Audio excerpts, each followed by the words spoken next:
2 ton এসিতে কত ampere current নেয় সেটা সিঙ্গেল ফেজ এবং থ্রি ফেজের ক্ষেত্রে। সর্বপ্রথম আমরা সিঙ্গেল ফেজের ক্ষেত্রে কারেন্ট বের করব।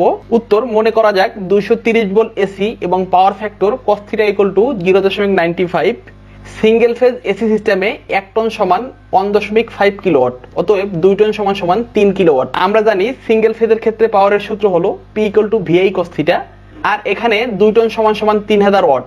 সুতরাং I = P / V * cos θ। এই জায়গায় cos θ হলো power factor, I = power 3000 watt divided 230 volt into 0.95। 3000 watt দিয়ে এটা ভাগ করলে হবে 13.72 এম্পিয়ার। সিঙ্গেল ফেজের ক্ষেত্রে 2 টনের একটি এসি 13.72 এম্পিয়ার কারেন্ট নেয়। এখন দেখব থ্রি ফেজ সিস্টেমে। মনে করা যাক 440 ভোল্ট এবং পাওয়ার ফ্যাক্টর cos θ = 0.85 আর পাওয়ার 2 টন সমান 3000 ওয়াট। আমরা জানি থ্রি ফেজের ক্ষেত্রে পাওয়ারের সূত্র হলো √3 VL IL cos θ। VL হলো লাইন ভোল্টেজ, IL হলো লাইন কারেন্ট। থ্রি ফেজের ক্ষেত্রে লাইন ভোল্টেজ লাইন কারেন্ট বলতে হয়। অতএব I = P / √3 V cos θ। এই cos θ হলো পাওয়ার ফ্যাক্টর আর √3 এর মান হলো 1.732।